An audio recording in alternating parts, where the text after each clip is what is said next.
Muito bem, muito boa tarde a todos. Agradeço de novo a vossa presença, quer a quem está nesta nossa sala, quer quem está a assistir remotamente. Eu peço a vossa atenção para algumas palavras introdutórias que serão proferidas de seguida pelo Sr. Ministro Plenipotenciário encarregado de negócios da Embaixada da Colômbia, Pedro Agostinho Roa, a quem agradeço muito a presença, agradeço também a presença da Sra. Terceira Secretária e responsável pelos assuntos culturais da mesma Embaixada, Ana Iragorri. E a palavra é sua. Muito obrigado. Muito boa tarde, buenas tardes a todos. Con su permiso voy a hablar en español. Bienvenidos. En nombre de la Embajada de Colombia en Portugal, quiero agradecer en primer lugar a la Universidad Nova de Lisboa por la organización de este evento, así como a todas las instituciones que lo han hecho una realidad. Quisiera también extenderle un agradecimiento muy especial a la doctora Sandra Boto, con quien hemos estado en contacto desde hace más de un año, aunando esfuerzos para lograr acompañarlos hoy en este evento en el que la literatura vuelve a conectar a nuestros dos países. Y también al doctor João Dionísio, de la Universidad de Lisboa, quien va a moderar este segmento del coloquio. Es para mí un gusto y un honor, y para la Embajada igualmente, poder darle la palabra a un autor colombiano que, además de ser amigo muy cercano de nuestra representación diplomática, por su constante generosidad, cuenta también con una trayectoria profesional ejemplar.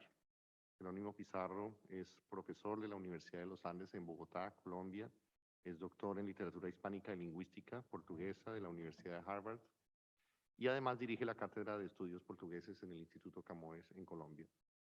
A lo largo de su carrera, Jerónimo ha sido responsable por más de 30 ediciones realizadas relacionadas con Fernando Pessoa, además de ser coeditor de la revista Pessoa Plural de la Universidad de Brown en Estados Unidos y de dirigir la colección Pessoa de la editorial portuguesa Tinta da China. Hoy tendremos el gusto de adentrarnos en su mundo pessoano desde una perspectiva diferente, mientras nos cuenta sobre el proceso que conlleva editar a un autor tan versátil como Fernando Pessoa, cuyo baúl de personajes parece no tener fondo. Muchas gracias y le paso la palabra al doctor Dionísio. Eu agradeço muito estas palavras introdutórias e, numa modalidade um pouco nova, tenho apenas a dizer que subscrevo inteiramente tudo o que o Sr. Ministro Plenipotenciário disse acerca do nosso próximo orador, a quem sem mais passo a palavra. Muito obrigado.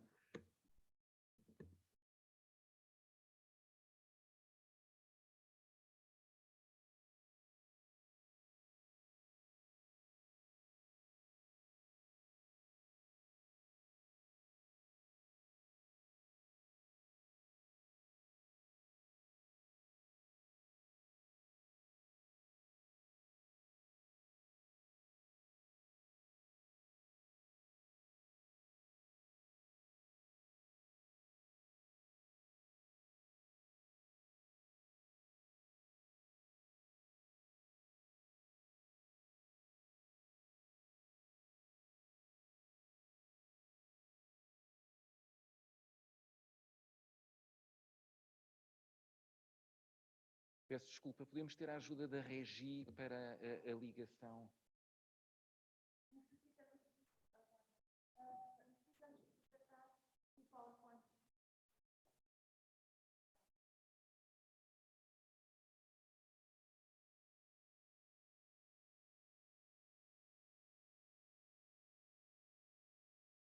Agora sim.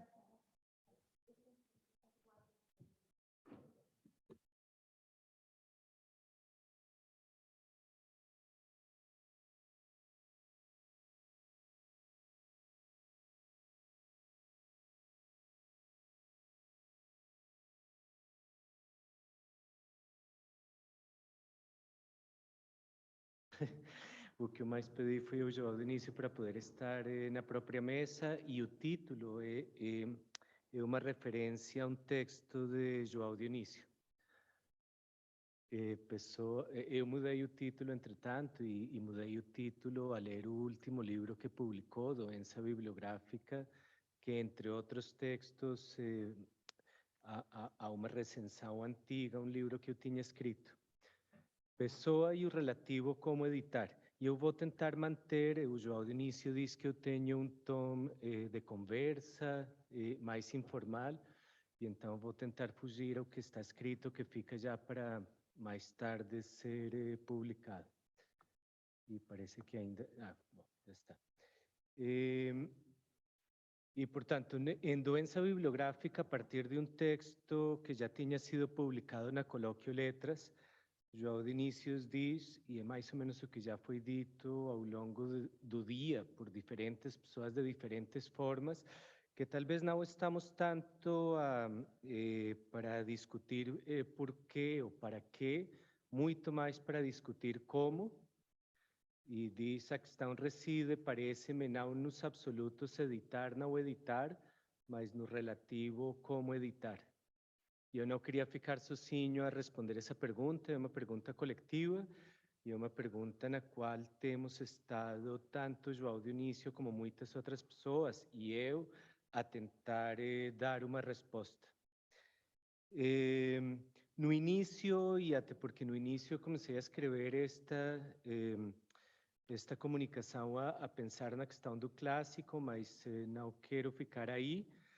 Vou só tentar manter pelo menos a linha do que tinha rapidamente, que no início era muito mais descontraída, e até talvez, mesmo tendo estas palavras que agradeço muito da Embaixada da Colômbia para outras considerações que eu tinha tido sobre clássico e sobre Fernando Pessoa enquanto marca. Então, eu apenas quero lembrar, é porque eu não tenho a certeza de nós podermos afirmar que Fernando Pessoa é um clássico, ou pelo menos podíamos entrar nessa discussão, ou se está a tornar-se um clássico, de que forma, e se de uma forma informada ou com alguma ignorância ainda.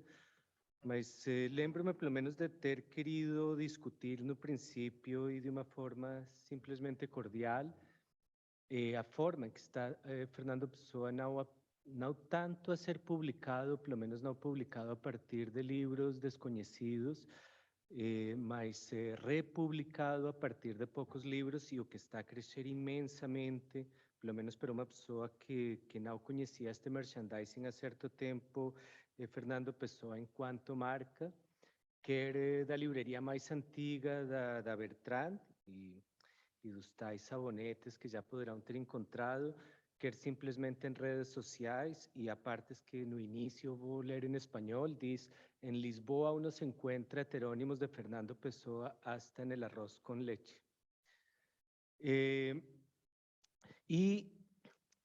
Pelo menos com alguns dos meus alunos, eu costumo partilhar simplesmente um trabalho de jornalismo de uma jornalista equatoriana que fez um lindo texto para a revista Etiqueta Negra, a entrevistar portugueses, a perguntar o que significava Fernando Pessoa e a tentar perceber até que ponto isto há uma década atrás Fernando Pessoa era ou não propriamente conhecido, não apenas por especialistas, mas pelas pessoas todas que pudesse la entrevistar nas ruas de Lisboa. E esta é talvez uma parte só introdutória em espanhol, e passo a parte mais especializada já quase a seguir. Hay 1000 formas de recordar a Pessoa en las calles de Lisboa, donde todos tienen su Pessoa personal.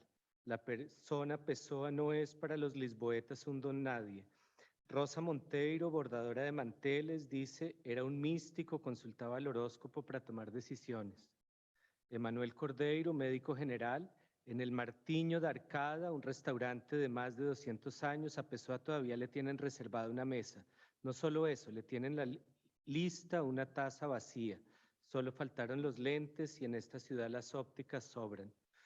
Nuno Madeiras, trabajador social deslumbrado por el texto más poético de la historia portuguesa: nunca he leído un libro mejor que Mensaje, nunca. Eva Seixas, costurera, era un sabio: todo vale la pena si el alma no es pequeña. ¿No le parece una frase muy profunda? Lucía Freitas, cinta métrica en el cuello, en el mismo taller de costura. Esta solo se sabe esa frase. Manuel Ferreira, cartero: yo solo me sé un verso, pero sé que no hay nadie como Pessoa. Rafael Godiño, veinteañero vendedor de diarios y revistas: algún día lo leeré, sé que es un sabio, pero en la escuela me aburría. Rita Pérez, dependiente de una tienda de sábanas: yo siempre digo que trabajo a media cuadra de Pessoa. Carla Mascareñas, vendedora de recuerdos. Los brasileños lo aman, compran todo lo que tenga su cara. Rita Simões, terapista de lenguaje, sonríe. Mi prima vive en Brasil, se llevó una maleta llena de camisetas, llaveros postales y jarras. ¿Libros? Ninguno. Ana Rita Méndez, estudiante universitaria. Tendría que pasar. Pasa. Sí, Ana Rita Méndez, estudiante universitaria en un sonrojo. El único poema que me sé suyo es The Happy Sun is Shining. Lo aprendí a los 12 años por un enamoradito. María Joao Inverno, indignadísima farmacéutica, era un cruel manipulador. Pobrecita de Ofelia, la novia llena de ilusiones. Su novio, el psicólogo Fabio Costa, lo defiende. Era un artista, trabajaba lo justo para tener su tiempo para su obra. Con mujer e hijos no se puede ser Pessoa. Felipe Barros, esgrimista adolescente que quiere ir a las Olimpiadas. Si algún portugués merecía un Nobel, era Pessoa. Raquel Simao, policía, reprochante, no lo tratamos como merece, me da pena que seamos un pueblo tan ingrato. Bom, isto poderia continuar indefinidamente. Este é um retrato do que podia ser uma pessoa de Lisboa, da rua, há uma década atrás. E o que me interessa mais neste momento, pelo menos o que sempre me espantou muito, é o desfazamento entre aquilo que já se editou e aquilo que ainda não se editou. Embora a pessoa tenha sido objeto de uma trasladação de restos mortais para o Mosteiro dos Jerônimos em 85, e embora o seu espólio tenha sido classificado em 2009 como Tesouro Nacional. Pessoa tornou-se um mito e um monumento antes de ter sido mais estudado, para além de mensagem, antes de ter sido mais conhecido, para além da biografia romanceada de João Gaspar Simões, antes de ter sido mais editado, para além das páginas que a Ática deu a conhecer entre 42 e 82, a imprensa nacional Casa da Moeda a partir de 90, a Sírio e Albina a partir de 97, e muitas outras editoras, Europa América, Regra do Jogo, Manuel Lancastre, Don Quixote, Estampa, Presença, Livros Horizonte, etc., antes ou depois do cinquentenário da morte, que foi em 85, e do centenário do nascimento, que foi em 88. Eu sempre tenho considerado que a vida póstuma célebre de Fernando Pessoa começou mais ou menos há 40 anos, é muito, muito pouco tempo para a celebridade que já ganhou e que é muito diferente até da que eu conhecia 20 anos atrás, quando cheguei a Portugal. E portanto, eu vou fugir um bocadinho à pergunta do porquê editar, está no texto, mas quero fugir a isso, pelo menos para já, e a falar do primeiro ponto. Mas vou passar, no caso de um autor maioritariamente póstumo, a última questão, não, a primeira, desculpem, por que prende-se, a meu ver, com esse carácter póstumo? Pessoa deve ser editado porque ele não editou, não deu à luz grande parte da sua produção escrita, e porque convém ler Pessoa como convém ler certos autores capazes de mudar a nossa vida, e para isso precisamos de edições necessariamente. Ora, se nos abstivermos de preocupações falsamente éticas, como sugere Luís Fagundes Duarte, do tipo, e cito Luís Fagundes Duarte, que direito tem o filólogo de esquadrinhar e publicar textos que o seu autor não quis publicar, preocupações das quais também me abstenho, então podemos passar do porquê para o quê, e limito-me a responder de um modo quase tautológico. Para o conhecer melhor, para nos conhecermos melhor, porque os autores que expandem o nosso mundo expandem o conhecimento de nós próprios e do mundo pelo que fugazmente passamos. Quase inevitavelmente ia chegar, ou queria chegar, este é o traslado dos restos mortais para os Jerônimos em 85, o momento em que Pessoa fica no mosteiro mítico, junto de figuras míticas da história portuguesa. Em 1988, Luís Fagundes Duarte escreveu: o Pessoa atual é também isto, o que está nos seus papéis. Por ele, o a pesar dele.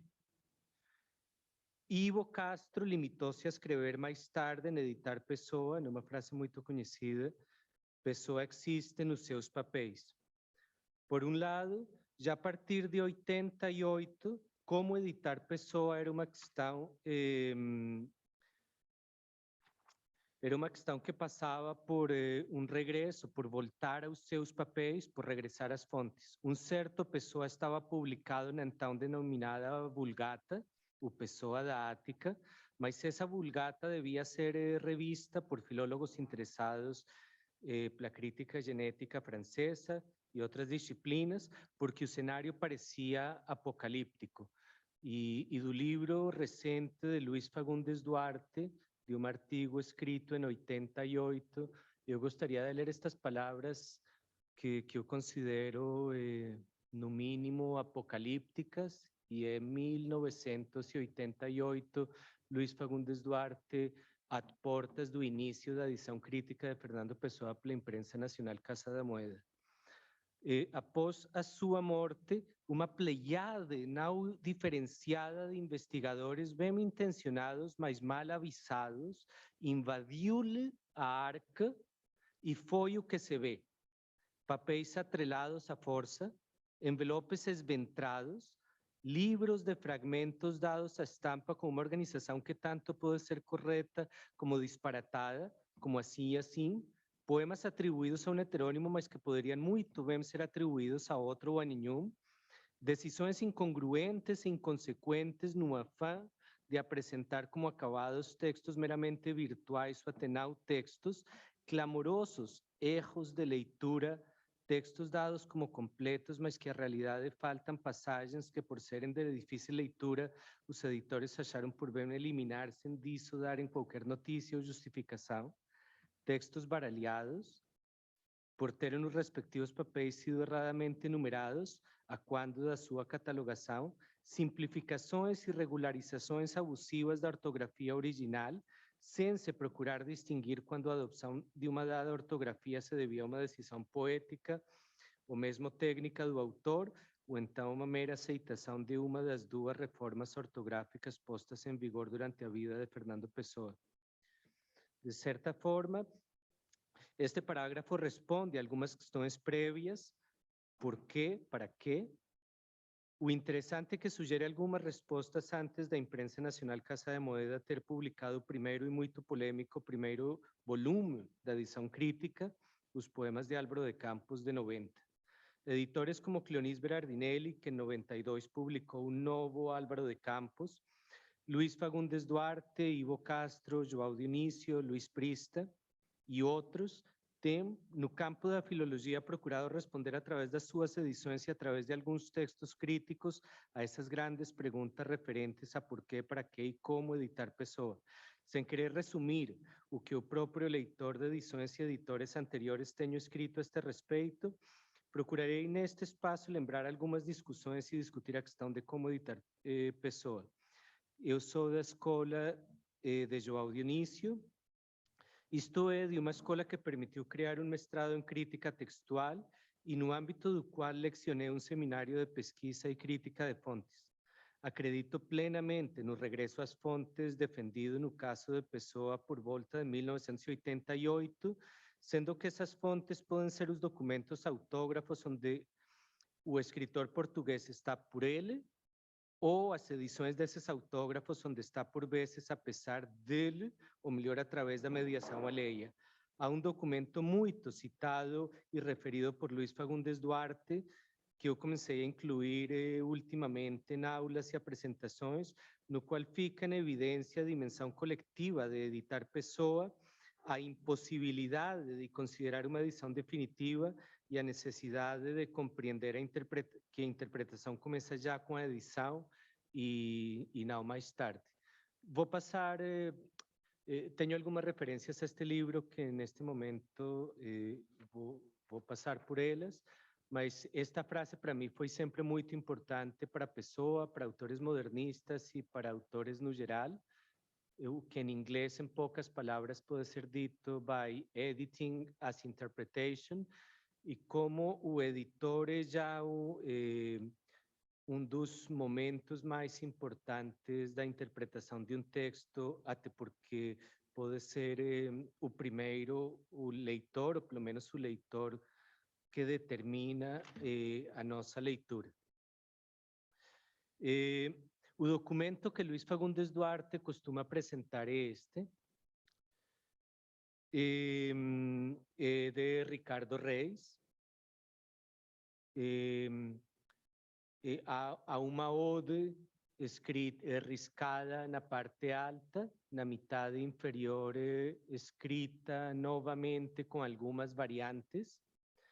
Inicialmente era um poema com duas versões, a tinta azul, a máquina, e a parte problemática é a que está dentro do retângulo, e em que já passa para tinta preta e para uma intervenção manuscrita, porque o final do poema é um final completamente aberto e há uma intervenção que não é de pessoa que está a lápis e que pode ter sido um editor da Ática indicando para o tipógrafo só compor o que está escrito à máquina.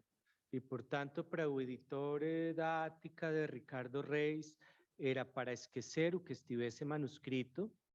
O tipógrafo foi muito literal e não percebeu exatamente o que acontecia, não percebeu que a última linha, a máquina, o que mais quero, não é um verso, mas é uma variante da metade do verso anterior, que está dividido, aliás, por uma cesura, e, portanto, que mais quero não é um hemistíquio, mas é a variante da metade direita do verso anterior.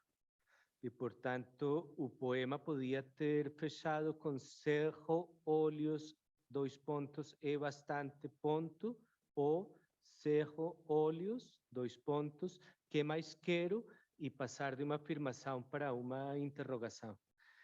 E o problema não terminava aí, porque a pessoa podia ter deixado apenas para a parte final duas possibilidades e continuou numa espécie de escadas, de gradação, porque posso é variante de quero, mas não elimina o anterior e, portanto, a terceira possibilidade seria cerro, olhos, que mais posso, se estão a acompanhar, e ainda continua.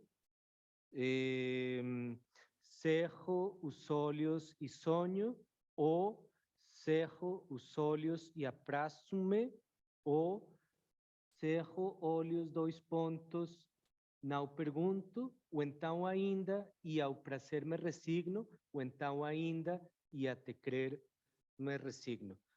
Na Ática apareceu com 9 versos, o que convinha que tivesse tido 8, e entre a Sírio e Albino Imprensa Nacional,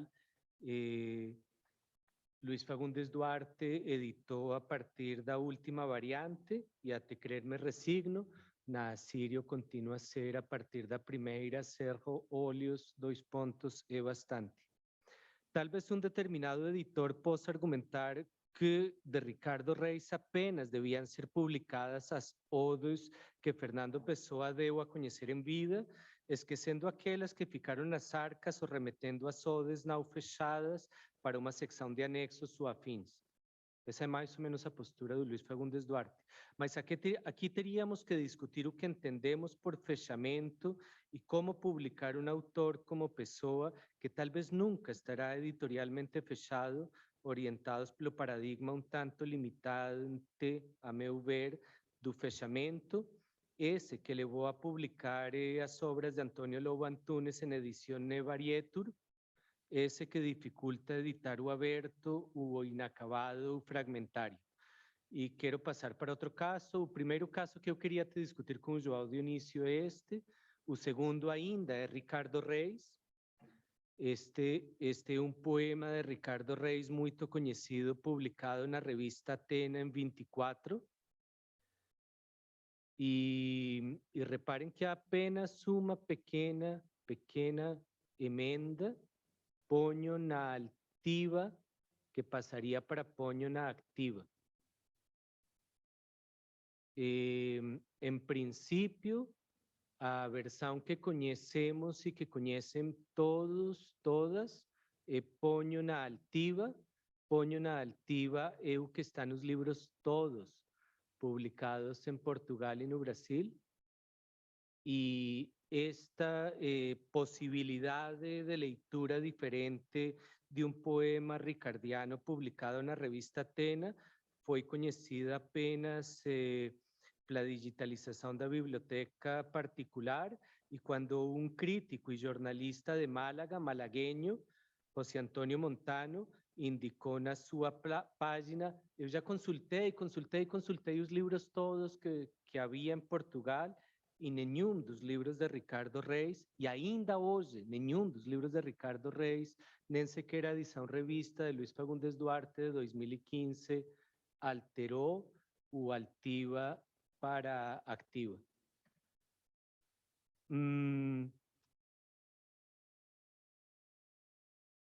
Já que o moderador desta sessão é João Dionísio, que no recente Congresso Internacional Fernando Pessoa, a 13 de outubro de 2021, apresentou uma comunicação intitulada Gênesis de Mensagem, vou lembrar uma discussão no interior da discussão crítica de Fernando Pessoa, referente aos 35 Sonnets, mas antes gostava de lhe perguntar, e desde já, como editaria João Dionísio este poema ricardiano.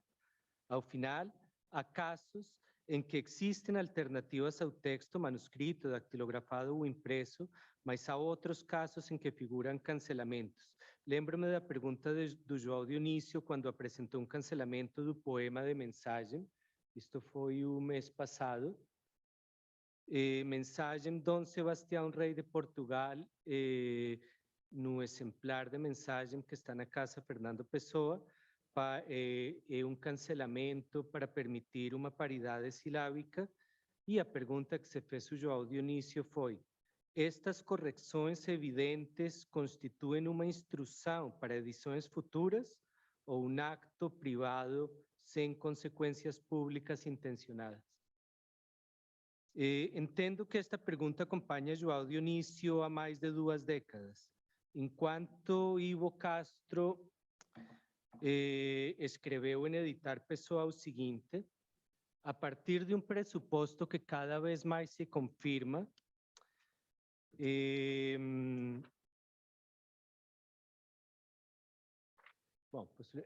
Pessoa hesitava em dar por concluída uma obra e mesmo depois de a ter publicado, continuava a retocá-la, como sabemos pelos casos da mensagem e dos 35 Sonnets. Obtém-se, como sabemos, obtém-se a partir dessa ideia a única atitude editorial possível: publicar o seu derradeiro acto de escrita. Enquanto que João Dionísio, a partir de 2005, apresentado em Leipzig, publicado em 2007 e republicado no livro do ano passado, diz: o privilégio concedido às publicações feitas durante a vida do autor e por ele controladas implica que as alterações introduzidas posteriormente à publicação, mesmo autógrafas, se não ocasionaram republicação controlada pelo autor, não devem considerar-se parte da obra.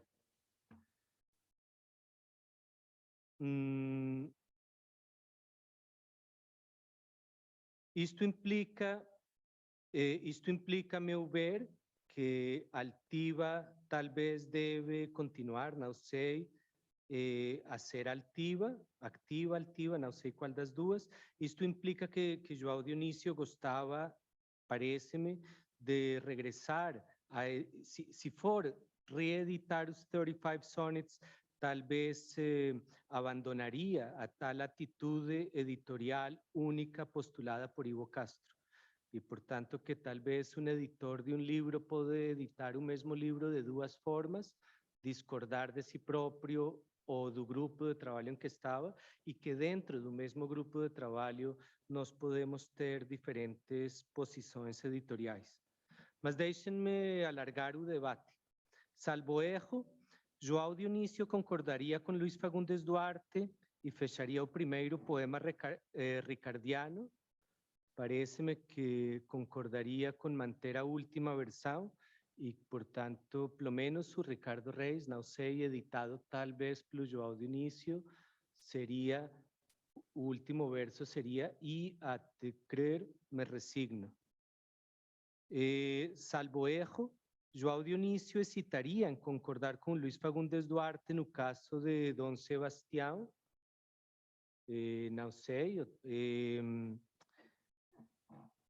mas talvez acabaria por admitir o cancelamento que Pessoa assinalou depois de publicar mensagem. Salvo erro, João Dionísio não voltaria a editar os 35 Sonnets tal como os publicou em 1993.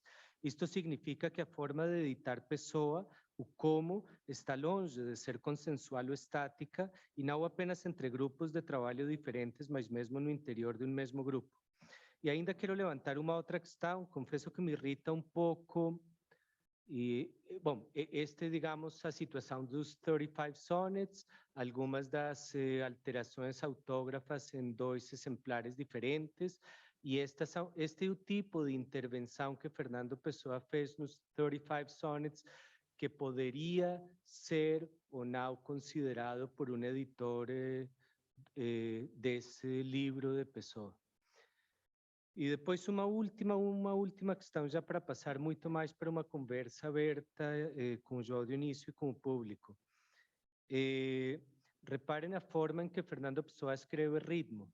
R, e a forma latina, grega, R, H, Y, T, T, H, M, O.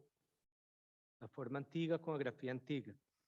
O ritmo antigo que há nos pés descalços, esse ritmo das ninfas copiado, e há muitos momentos em que nós temos a palavra ritmo com duplo H. Há alguns poucos casos em que a palavra ritmo está escrita de outra forma, e mesmo dentro da revista Atena, em que a pessoa colocou o H, nem sempre é consequente em manter a grafia, e muito mais numa autor arcaizante quanto Ricardo Reis. Há momentos em que certas palavras arcaizadas estão com uma grafia, momentos em que estão com outra, mesmo dentro da mesma publicação, mais ou menos controlada pelo autor, nesse caso Fernando Pessoa. E a minha pergunta, pelo menos nos casos em que há essa variação ortográfica, é se certas palavras que, pelo menos pela etimologia, não sabemos como teriam que ser escritas e como estão escritas em outros lugares por Fernando Pessoa, se em certos casos de incongruências devíamos ou não uniformizar a ortografia de Fernando Pessoa. Sei que João Dionísio escreveu há muitos anos atrás um artigo sobre ortografia pessoana, e sei que, em princípio, o critério que sempre temos mantido mais diplomático é manter as incongruências todas. E porque há um caso que nos últimos... eu vou passar já por isto muito rapidamente. Não sei se eu até gostava de colocar a música, mas não há tempo. Mas se lembram, talvez não se lembrem deste poema de Fernando Pessoa por causa da edição crítica, mas por causa de Marisa, que canta este fado. Há uma música do povo, nem sei dizer se é um fado, que ouvindo falta aí, bom, a internet é sempre problema, que ouvindo-a há um ritmo novo no ser que tenho guardado. Se nós formos abrir a edição crítica, não a edição corrigida há 2 anos atrás ou há poucos meses atrás, a edição crítica diz, nem sei, há uma música do povo, nem sei dizer se é um fado, que ouvindo-a há um chiste novo. E a Teresa Sobralcunha tinha lido antes da edição crítica, tinha lido Ritmo Novo, e entre o portal do Fado, muitos portais, muitas páginas de internet, o arquivo Pessoa, esta música é cantada com a letra certa pela Marisa, aparece ritmo novo, mas se lida como chiste novo na edição crítica e talvez por não ter em certo momento memória total da ortografia de Fernando Pessoa para poder estabelecer o texto. Bom, regressando a João Dionísio, eu acho que é para reconhecer que este tipo de questões decifratórias, como chiste versus ritmo, são questões resolúveis, com respostas aperfeiçoáveis e que em que o grau de dissenso a prazo pode ser reduzido. E a parte que acho mais interessante da proposta de João Dionísio é que diz que os lapsos de transmissão que atingem os textos de Fernando Pessoa, as propostas de correção, a correção, o esquecimento de que tais lapsos existem, tudo isso diz faz parte do memorial que construímos sob a forma de homenagem à grande literatura. E, portanto, que até a cometer certos pequenos lapsos e erros, nós temos talvez que admitir que é uma parte de homenagem a Fernando Pessoa, ou parte da grande discussão que é Fernando Pessoa. E já para acabar, tendo presentes estes casos e outros dos que talvez se guarde memória, como editar então Pessoa? Entendo que emendando erros de leitura nossos e alheios com alguma assiduidade, reconhecendo que dois editores não editam necessariamente os mesmos papéis pessoanos da mesma forma, fornecendo a maior informação possível sobre decisões e citações editoriais, voltando sempre por critério e por metodologia às fontes e talvez no âmbito digital, editando Pessoa de forma plural, isto é, não de uma forma única, em linha reta, como diria Álvaro de Campos, mas de várias formas, tanto em linhas regulares para ler Pessoa em texto corrido, como em linhas irregulares para o ler com as elevações e depressões próprias descritas. E porque há uma certa paradoxa em considerar Fernando Pessoa um autor canônico, talvez seja canônico, mas temos, é importante não esquecer, e aqui está o Manuel Portela, e esse magnífico projeto que o Manuel Portela tem feito em Coimbra com o Livro do Sossego, que o Livro do Sossego é uma obra póstuma, pode ser a obra-prima de Fernando Pessoa, mas é uma obra póstuma e carece de um cânone textual estável, mensagem que devia ou podia, ou já tínhamos pensado que fosse o livro textualmente mais estável de Fernando Pessoa, já teve 3 edições críticas, e a meu ver, Fernando Pessoa continua inteiramente, quase inteiramente por descobrir, por conhecer, embora a maciça presença de Pessoa em redes e na vida cotidiana gerem a ilusão de estarem na vida e a obra de Pessoa mais do que descobertas e conhecidas. Eu considero que essa é uma ilusão e considero que a vida de Fernando Pessoa continua sendo um mistério, embora tenha sido muito biografado, que o espólio de Fernando Pessoa passou a ser tesouro nacional, mas que isso não levou necessariamente a circunnavegar o território pessoano, mais vezes com habilidades de navegação e de construção naval maiores. De facto, Pessoa guarda novos e mais audazes navegadores textuais, e esses futuros navegadores são os que vão redefinir por quê, para quê e como editar Pessoa, quer o édito, quer o inédito. E como as edições, para citar João Dionísio, não superam e substituem outras, mas acrescentam-se a outras, podemos aguardar Pessoa ainda mais múltiplo do que conhecemos. Muito obrigado. E deixo as perguntas e as questões em parte para o João Dionísio e para os que estamos na sala virtual ou presencial. Obrigado.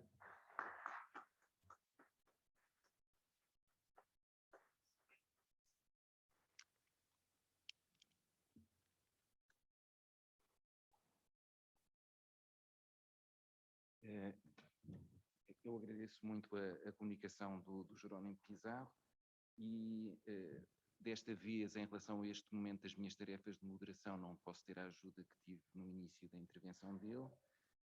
mas é fácil esta primeira parte do meu papel, que é perguntar se a assistência, ou quem está a assistir remotamente, tem alguma pergunta ou algum comentário a fazer à comunicação que foi mesmo agora ouvida, por favor. Acho que é melhor usar o microfone. Muito bem, obrigado. Jerónimo, eu gostei muito obrigado pela tua apresentação. Ao olharmos a edição da obra de Pessoa dessa perspectiva aberta, que permite muitas opções, portanto, vemos que o trabalho de edição, na medida em que é a interpretação, é também uma tradução, não é? Uma tradução daquilo que das possibilidades que nós vemos na obra de Pessoa. Eu trouxe aqui a palavra tradução de propósito, precisamente porque tu tens feito muita, além do trabalho de edição, não é, que reconhecido, também tens feito muita tradução para espanhol e, inclusive, nos Estados Unidos, a última edição do livro Desassossego, inclusive, foi com base numa edição tua e em opções tuas. E o que acontece, pronto, como estamos até a falar de um clássico, não é? É que um clássico transcende todas as fronteiras e, portanto, o trabalho de tradução é também um trabalho importante. Eu faço o doutoramento na UCLA e eu tenho colegas que praticamente nem sabem, mal sabem ler português e trabalham em departamentos de literatura comparada e estudam a Pessoa em tradução porque vêem-se aflitos para lê-lo no original, não é? E então eu gostava de saber o que é que tu pensas, já que acompanhaste e que fizeste tu próprio tradução, como é que, porque não se vê todas essas problemáticas que tu acabaste de trazer agora, não se vê ou estão de certa maneira, digamos assim, um pouco mais escondidas nas traduções, não é? Porque ali fazem-se opções, enquanto na tua, digamos assim, na tua edição crítica portuguesa, tu metes as variantes, fazes todo um trabalho filológico aturado e minucioso, com uma equipa competente, conhece bem a caligrafia do Pessoa, tudo isso. Na tradução depois há digamos assim, um voltar a fechar, mas é um voltar a fechar que também se abre, digamos assim, para novas interpretações, pelas próprias opções que são tomadas. E então eu queria, o Borges dizia que a tradução só tinha interesse enquanto mostrava uma nova perspectiva do original. Portanto, ele não lhe interessava esse tipo de traduções ao pé da letra, ele interessava-lhe as traduções enquanto repetições, no sentido de Kierkegaard, digamos assim.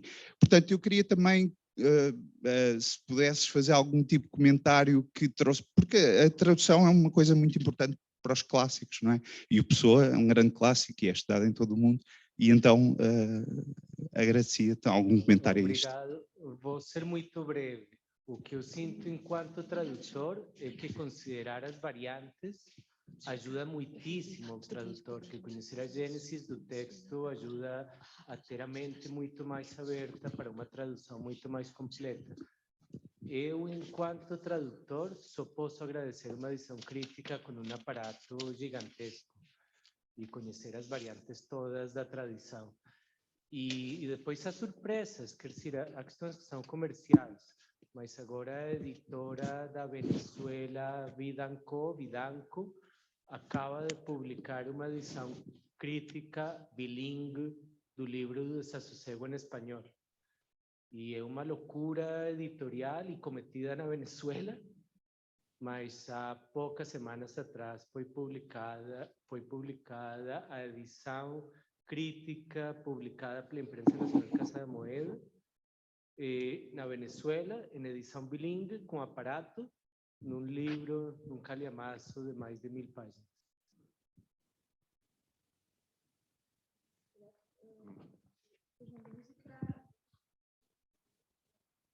tenho, mas é verdade, mas eu não queria tirar a oportunidade de mais perguntas da parte da assistência, se for possível. Não? É? Então, eu suponho que perante esta intervenção da organizadora não haverá mais. Eu peço licença para entrar em diálogo com o Jerónimo. Eu vou tentar ser breve, porque, como devem imaginar, isto é uma conversa que não nasceu hoje, não terminará hoje também, e eu espero que dure durante muito tempo. A primeira coisa que eu queria dizer era devolver a gentileza do Jerónimo e dizer de maneira clara, para quem não tenha percebido, eu sou da escola do Jerónimo Pizarro. A nossa escola é exatamente a mesma e é a partilha da escola que permite também termos este tipo de diálogo. Faço tão sinteticamente quanto possível um enquadramento daquilo que depois me permite responder a 2 ou 3 interpelações diretas.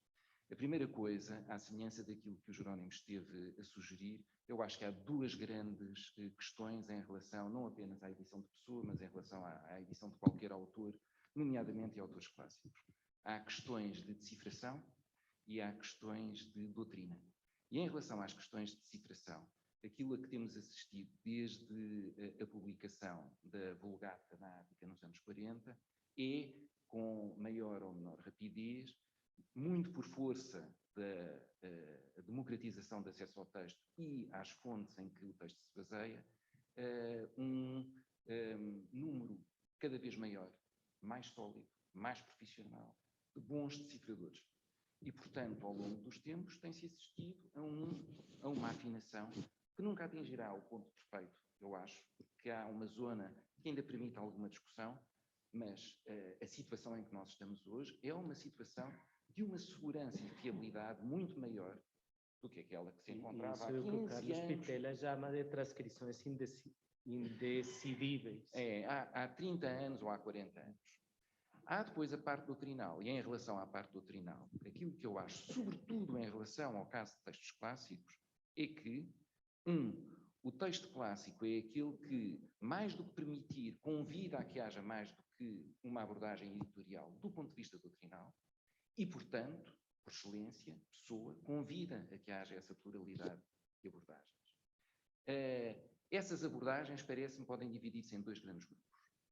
Aquelas que defendem a existência de um texto, chamemos-lhe texto de referência, texto final ou equivalente, e aquelas que defendem a impossibilidade de chegar a um texto e só podemos dar uma versão aproximada, genética, com diferentes alternativas. A maior parte das questões que o Jerónimo colocou elidem a segunda possibilidade de tratar do assunto e fixam-se naquilo que, em princípio, interessa mais ao público leitor, a saber qual é a estratégia para aqueles que acreditam na vantagem de oferecer um texto. E aí ele assinala uma coisa que é absolutamente correta, que é, não só há mais do que uma posição a este respeito, que essa posição não se resume a orientações diferenciadas de grupos distintos que trabalham para o mesmo fim, como pode até acontecer, foi aquilo que ele sugeriu, que a mesma pessoa, eu, possa pensar coisas diferentes em momentos diferentes da sua atividade. Acerca disto, uma declaração não é propriamente de interesses, mas é quase um credo. Eu não acho que, em relação, apesar da crítica textual ser uma disciplina multissecular e de ter procedimentos que são espantosamente constantes ao longo do tempo, quando comparado com aquilo que existe noutras disciplinas das humanidades. Isso não significa necessariamente que nós fiquemos mais bem servidos, quanto aos clássicos, com a dogmatização de um procedimento. E é por eu ter um entendimento liberal, isto é, admitir que este modelo pode servir, aquele modelo em alternativa pode eventualmente também servir, é por acreditar numa visão liberal do que pode ser o procedimento correto, que eu me permito defender uma visão, assumindo desde o início que é a minha visão. Qual é essa visão? É uma visão, em parte, decorrente de algumas das observações, quer do professor Carlos Reis, quer do professor Pedro Ferreira hoje de manhã, a saber, a da distinção entre aquilo que foi projetado por um autor para ter vida pública e aquilo que não chegou a ter essa projeção.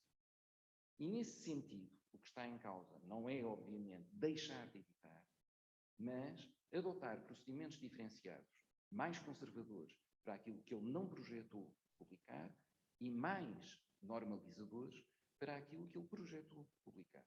E significa, a certa altura, que pode haver coisas chocantes, como aquelas que o Jerónimo mostrou, a saber, numa publicação de um poema, assumida, caso raro, pelo próprio Pessoa. Caso essa publicação venha a ser revista pelo autor, sem que essa revisão venha acompanhada por uma intenção clara de publicação, se eu for chamado solitariamente a decidir e se eu for obrigado a adotar a doutrina do texto único, eu prefiro o texto que ele assumiu publicamente do que a revisão que, até prova em contrária, eu acho que é privada. Como é que isto se compatibiliza com trabalhar num grupo que tem uma orientação que não é necessariamente coincidente? Da mesma maneira que o Fernando Pessoa considerou um assunto análogo, que é, escreve um poema numa determinada ortografia, envia esse poema para publicação num determinado periódico. As regras desse periódico são, atualiza-se a ortografia, pergunta-se a pessoa o que é que ele acha, e aquilo que ele diz é, enquanto o poema é meu e apenas meu, eu sou senhor dessas decisões. A partir do momento em que eu aceito que o meu trabalho circula através desta forma de publicação, eu aceito as suas decisões. É um pouco essa a minha posição. E, portanto, queria agradecer ao Jerónimo ter tido neste momento, se a referência ao nome tem alguma correspondência como fator de impacto, o meu maior fator de impacto neste ano de 2021. Muito obrigado. E acho que podemos, se calhar, terminar assim, porque a conversa continua com outras ocasiões. Muito obrigado.